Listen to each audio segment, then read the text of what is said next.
sebab bolehnya tidak berpuasa atau udzur yang membolehkan untuk tidak berpuasa.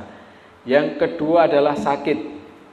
Nah, ini dasarnya adalah di Al-Baqarah 185, wa man kana maridan aw ala safarin fa iddatum min ayyamin ukhra. Dan barang siapa sakit atau dalam perjalanan dia tidak berpuasa, maka wajib menggantinya sebanyak hari yang ditinggalkannya itu pada hari-hari yang lain. Jadi kondisi sakit. Sakit seperti apa? Nah, ini dijelaskan.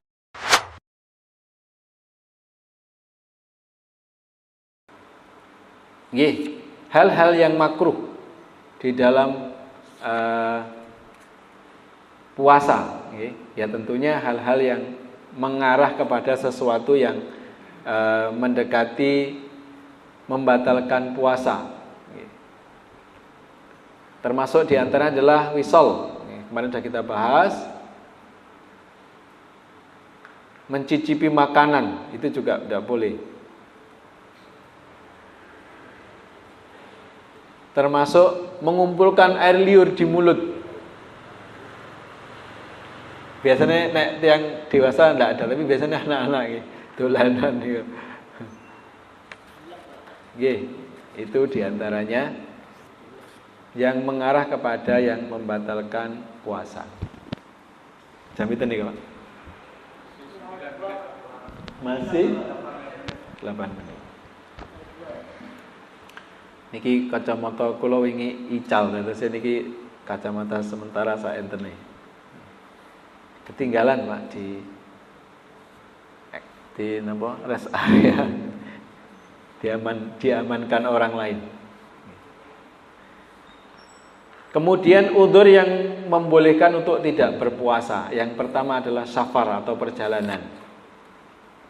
Perjalanan yang boleh untuk tidak berpuasa itu adalah perjalanan yang setara atau sama dengan jauhnya itu perjalanan yang membolehkan untuk melakukan qashar sholat. Kalau jumhur itu kira-kira jarak 89 km itu sudah boleh mengqashar sholat dan boleh tidak berpuasa. Ramen Pak teng Surabaya kene kone boleh secara fikih. Secara fikih boleh. Tapi di ayatnya adalah wa antasumu khairul lakum. Jika kamu tetap berpuasa maka itu lebih baik. Tapi fikihnya diatur kapan sebuah perjalanan itu boleh kita itu berbuka. Karena ayatnya jelas, jika kalian sakit atau dalam perjalanan maka boleh tidak berpuasa dengan mengganti hari yang ditinggalkan. Maka perlu dijelaskan jarak perjalanannya seberapa. Maka ulama menjelaskan jauhnya adalah seperti jauhnya perjalanan yang boleh kita melakukan qashar sholat. Itu yang pertama, perjalanan.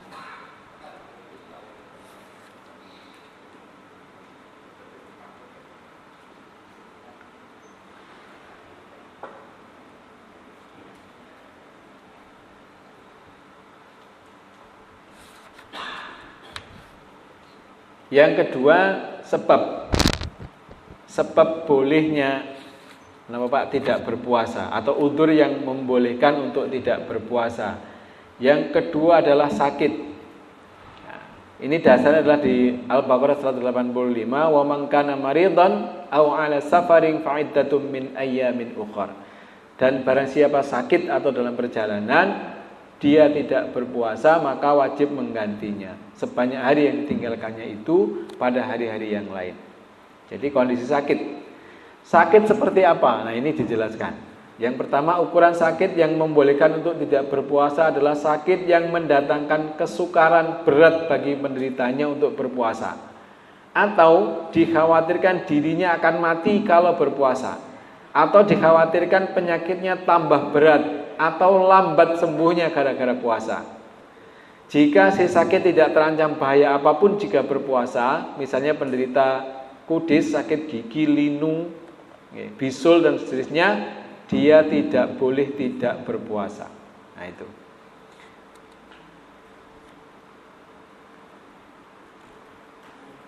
Jadi ukuran sakitnya seperti itu. Yang ketiga yang menjadi sebab atau udzur yang membolehkan untuk tidak berpuasa adalah hamil dan menyusui. Nah, ini boleh tidak berpuasa. Itu kalau mereka khawatir dirinya atau anaknya mendapat mudarat. Ya, baik anak itu anaknya si wanita penyusu sendiri maupun anak orang lain. Kalau dulu ada orang yang menyusukan, jadi ada istilahnya ibu susuan atau anak susuan. Kalau sekarang sudah nggak ada, nggak pernah kita jumpai. Jadi boleh kalau itu dikhawatirkan membahayakan. Yang kelima yang boleh tidak berpuasa itu adalah usia lanjut. Para ulama berijma bahwa orang tua renta yang tidak mampu berpuasa sepanjang tahun itu boleh tidak berpuasa, dan dia tidak wajib mengqadha karena dia sudah tidak punya kemampuan. Dia hanya wajib membayar fidyah. Jadi kalau sudah sepuh aja meneh sok ben wong saiki wis ora kuat, maka itu tidak perlu puasa, dia perlu membayar fidyah. Oh, beda. Kalau pensiun itu usianya masih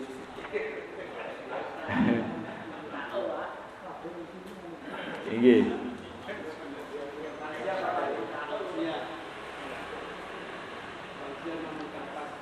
Rasa lapar dan haus yang luar biasa ini ketika seseorang mengalaminya dan dikhawatirkan kalau dia tidak berbuka itu akan mengancam nyawanya, maka dia boleh tidak berpuasa.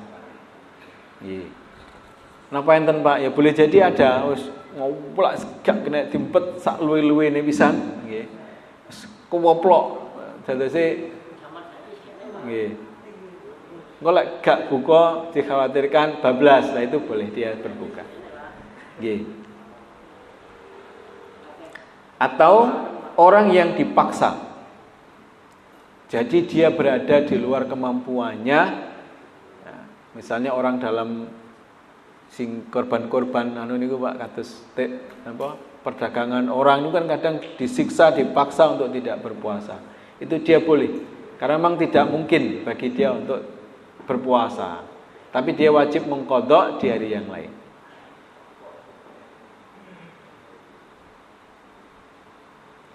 Kemudian pekerja berat.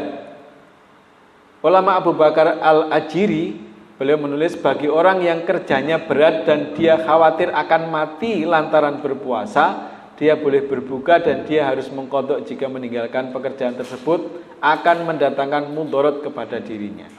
Tapi jika tidak mendatangkan mudarat, dia berdosa lantaran berbuka. Jadi tetap ada syaratnya. Termasuk menyelamatkan orang yang hampir tenggelam. Itu misalnya seseorang ini terpaksa harus mokel, itu boleh. Tapi harus mengganti di waktu yang lain. Karena urusannya apa Pak? Nyawa. Nah itu. Saya rasa itu sementara yang bisa kita sampaikan malam hari ini. Dan sebelum ditutup, jamaah yang dimuliakan oleh Allah, karena ini sudah menjelang Ramadan, insya Allah pekan depan kita sudah masuk Ramadan, saya menyampaikan permohonan maaf yang sebesar-besarnya atas semua kekhilafan, kesalahan, baik yang disengaja maupun yang tidak disengaja, besar maupun kecil. Dan mudah-mudahan kita memasuki Ramadan dalam keadaan sudah yang jauh ini Pak kosong-kosong dari ini, sudah saling memaafkan sehingga kita memasuki Ramadan dalam keadaan yang baik. Dan mangke Ramadan pripun anunipun Pak? Prai nggih? Katosipun kok prai niki mangke? Nggih. Nggih, prai nggih. Siap.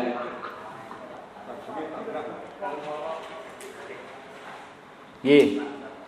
Insyaallah mangke Ramadan libur selama Ramadan, karena nanti diantaranya rencana ada nama Pak kultum terawih nggih. Jadi mudah-mudahan itu bisa menjadi salah satu pengganti. Saya juga biar rada iso napa Pak menikmati Ramadan. Nggih.